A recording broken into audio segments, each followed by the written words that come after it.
Halo Sobat Hukum, gimana nih kabarnya? Aku harap kalian selalu baik-baik aja ya. Sebelumnya, perkenalkan nama aku Jacinda Azahra atau biasa dipanggil Jessie dengan NPM 222060173. Dan di sini tuh aku gak sendirian. Aku tuh bareng sama temanku yang namanya Queen Aisyah Anastasia. Nah, di sini tuh aku dan Queen mau jelasin tentang Bom Marriott. Bom Marriott ini tuh kita analisis untuk memenuhi tugas project based learning mata kuliah pidana khusus. Nah, sebelum kita memasuki ke kasus Bom Marriott, kalian tahu nggak sih kalau Bom Marriott itu adalah salah satu tindakan kejahatan pidana khusus terorisme. Apa sih terorisme itu? Terorisme itu dapat didefinisikan sebagai tindakan yang membahayakan keamanan dan kedaulatan negara Kesatuan Republik Indonesia. Nah, terorisme itu adalah kejahatan yang luar biasa yang paling terkenal. Dan hal ini tuh tidak dapat dianggap sebagai kejahatan yang sepele. Hal ini tuh udah termasuk kejahatan luar biasa. Maka dari itu, terorisme itu memiliki undang-undangnya tersendiri yang dimana bisa kita ketahui itu namanya Undang-Undang Kejahatan Terorisme. Terorisme ini tuh udah hadir dari zaman dahulu sampai sekarang, maka tuh tidak dipungkiri akan terulang buat di kemudian hari. Apalagi kan berkembangnya globalisasi dan modernisasi itu dapat menjadi celah yang memungkinkan melebarnya upaya terorisme di dunia. Salah satunya itu ada di Indonesia. Berdasarkan penjelasan aku tadi, penelitian hukum yang akan aku sama Queen lakukan itu tuh meneliti dan mengkaji tentang kasus bom di Marriott dengan kaitannya pada extraordinary crime di Indonesia. Halo Sobat Hukum, kenalin aku Queen Aisyah Anastasia. Di sini aku bakal ngejelasin materi yang tadi udah dijelasin sama Jacinda ya. Nah, aku tuh mau ngasih tahu nih tentang materi tambahan yang tadi udah dikasih tahu Jacinda.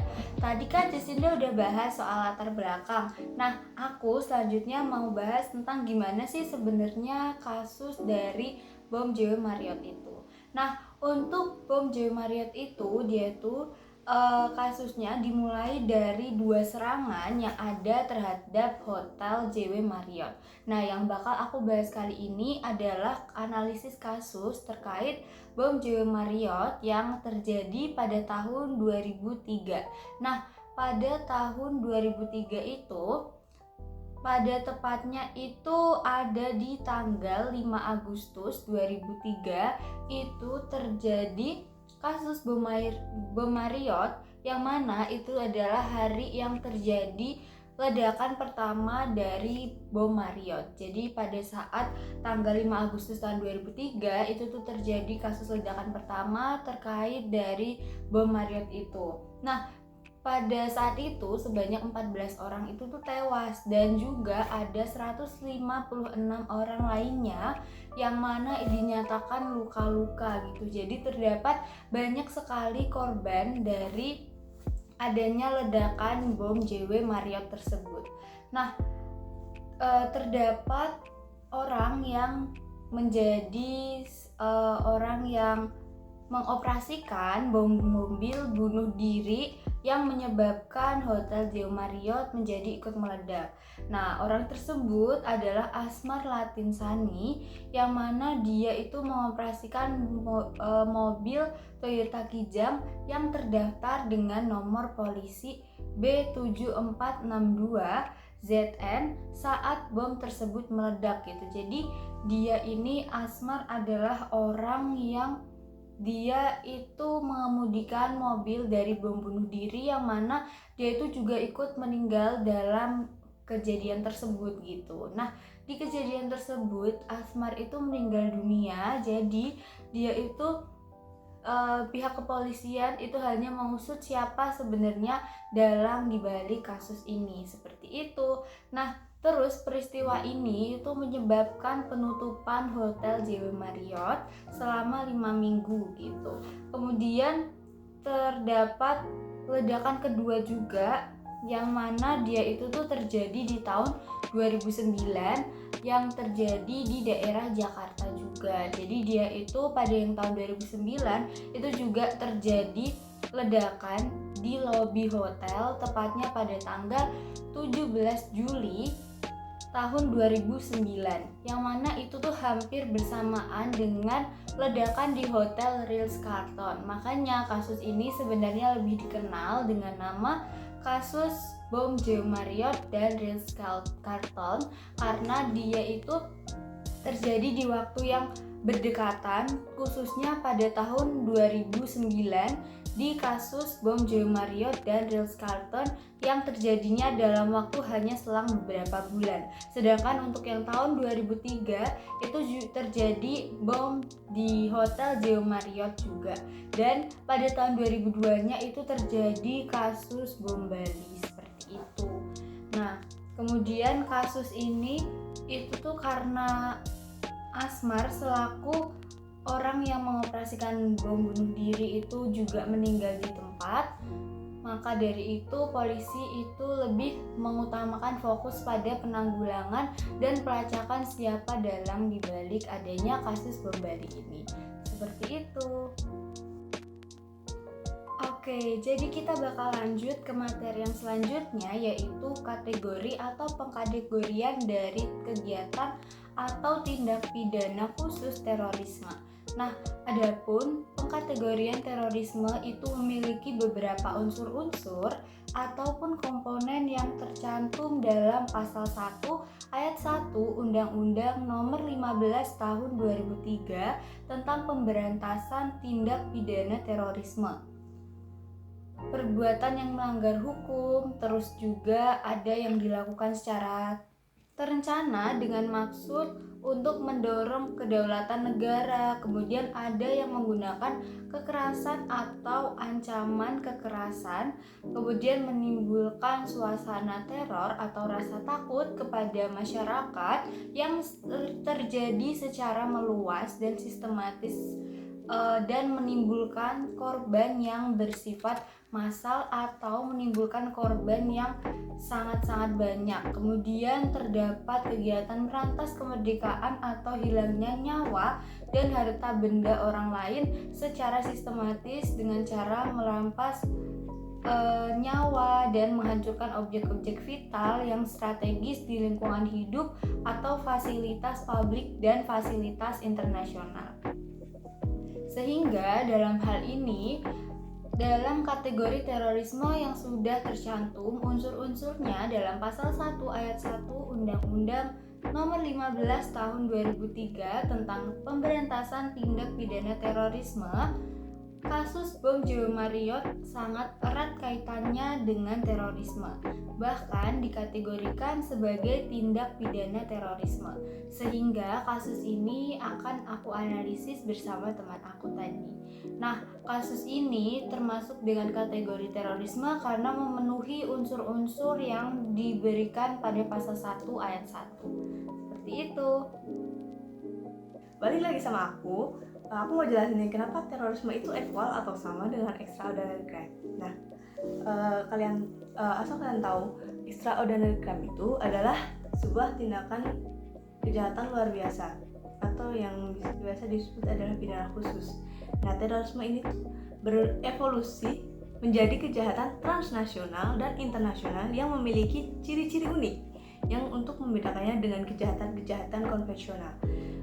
Kalau misalnya kejahatan konvensional itu misalnya kayak pencurian, itu kan cuma seseorang yang mencuri ini tuh mencuri sebuah barang, mengambil sebuah hak milik orang lain. Nah, kalau terorisme itu tuh beda. Bedanya tuh apa? Terorisme itu tuh udah bukan mengambil hak orang lain lagi. Dia tuh mengambil hak hidup, bahkan kemanusiaan. Dan ini tuh benar-benar udah yang dia lakukan itu udah bukan hal yang biasa, yang dimana terorisme ini tuh dikategorikan sebagai kejahatan luar biasa karena melibatkan tindakan kekerasan yang ekstrim. Dalam bom Marriott ini kan tindakan terorisme ini dia kan masuk ke dalam hotel Joe Marriott itu menggunakan bom, dan di sana itu dia mengesampingkan kemanusiaannya dan menewaskan banyak orang di sana. Hal tersebut itu udah termasuk ekstremisme lagi.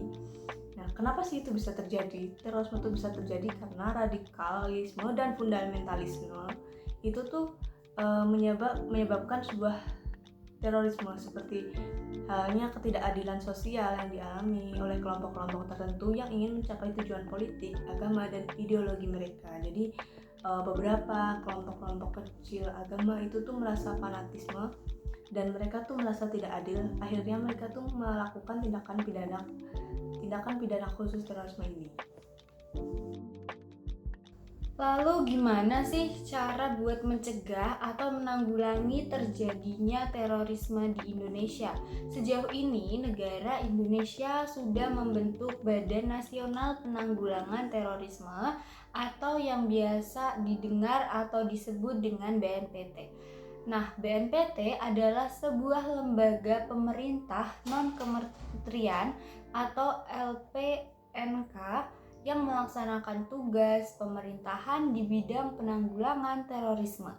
Dalam melaksanakan tugas dan fungsinya, BNPT dikoordinasikan Menteri Koordinator Bidang Politik, Hukum, dan Keamanan, sehingga Badan Nasional Penanggulangan Terorisme atau yang kerap kali disebut sebagai BNPT dalam melaksanakan fungsinya tetap perlu dipantau, diawasi, dan dikoordinasikan oleh Menteri Koordinator Bidang Politik, Hukum, dan Keamanan atau Menkumham.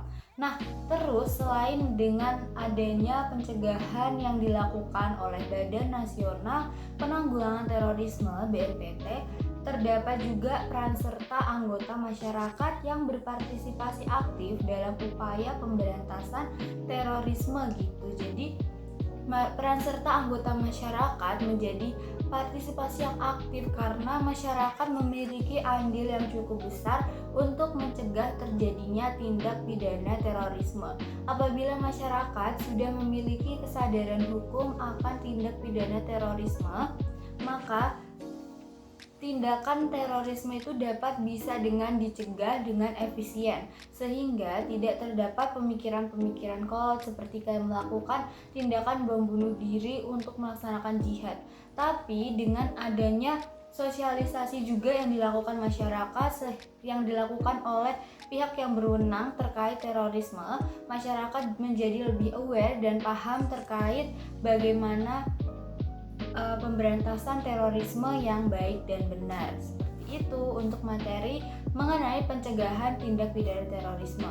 Begitupun untuk penyelesaian atas kasus dari bom Jawa Marriott, pemerintah berusaha hingga saat ini menjadikan terorisme adalah fokus yang cukup diperhatikan pada hukum pidana khusus di Indonesia, sehingga masyarakat diharapkan untuk mengambil peran serta dalam pencegahan dan penanggulangan sehingga kasus terorisme seperti kasus bom Bali, bom Jawa Marriott pada tahun 2003, kemudian bom Jawa Marriott pada tahun 2009 dan Ritz-Carlton itu tidak terjadi lagi. Seperti itu untuk pencegahan dari kasus terorisme dan juga penanggulangan baik dari pemerintah maupun dari masyarakat langsung.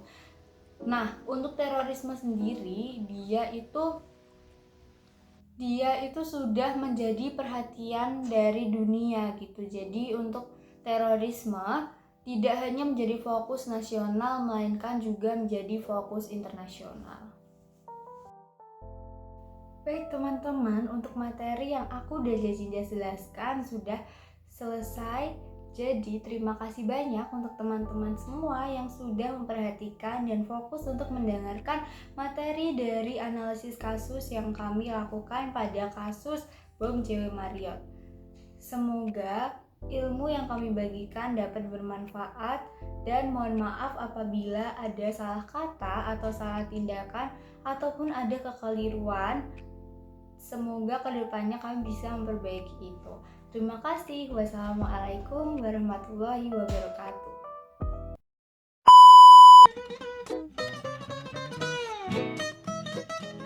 Halo Sobat Hukum, jadi lanjut lagi materinya bareng aku. Di sini nama aku Queen Aisyah Anastasia. Kenapa sih? Halo Sobat Hukum, perkenalkan nama aku Jacinda Azara.